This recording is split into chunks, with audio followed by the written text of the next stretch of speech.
Hey everybody, welcome back to the Unamundum YouTube channel. Today I'm going to be doing a Google Slides do's and don'ts so that you can really elevate your school presentations and make them the best that they can be. So first off, really fast, I'm just going to show you how to make a new presentation. So you're going to want to go to Google and go to this little Google Apps button and then scroll down until you find Google Slides, or you can just look it up in your regular browser. And then you're going to go up to this plus and choose blank. All right. Now for your designs, you have a couple options. You can go here and choose whichever one you like, or you can use other websites such as SlidesGo or Slides Carnival. Laura made a video about SlidesGo last week if you want to go check that out.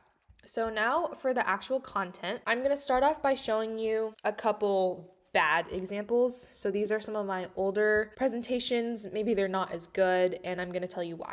So first I have this one about Veterans Day. This first slide looks okay. The design is pretty cool, but the reason I wanted to show this is because these words are very, very hard to read, but especially on this slide, these numbers are extremely hard to read. So you just want to make sure that your text color contrasts enough with your background color, such as this one looks a lot better.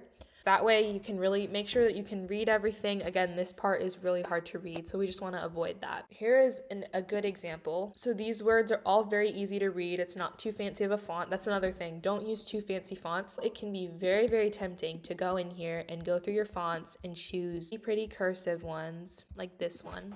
Like, you can barely read that. So just make sure that you choose a more readable font. This one is very nice. I think it's very classic, but also interesting. So make sure you don't use crazy fonts like this one. You want to go for more easy to read fonts so that your presentation can be very effective. All right, my next don't is on this project. So you can see here, I just have huge blocks of text, and this is just not something you want to do. It's not going to make your presentation effective. Nobody's going to be listening to you because they're going to be trying to read this entire huge block of text. So instead, what you want to do is more along the lines of this one. You have very short bullet points, so you can have speaker notes and be able to expand on each of your bullet points here. So that can be seen again in this one. Another cool thing you can do is have title slides. So these are going to kind of introduce your next segment and really organize your presentation a little better. Another important thing is you want to have pictures or graphics or anything of the sort just to spice up your slides, make them less boring. So you can see in this one, I chose this format, which is one of the Google Slides options. And you can see that I put a picture on one side and then I put my bullet points on the other side. And this is just super effective at making your slides more interesting, more fun to look at so that people stay more engaged. So in terms of design, you want to make sure that you have a nice first slide, and then you want to make sure that your fonts are cohesive throughout. So you can see this font is on here and it's on each of the headings. Another bad thing about this is you want to make sure your font size is the same. So the font size on this one is much smaller than here, and it just will look bad. All right, everyone, that is all the tips and tricks I had. I hope this video was helpful.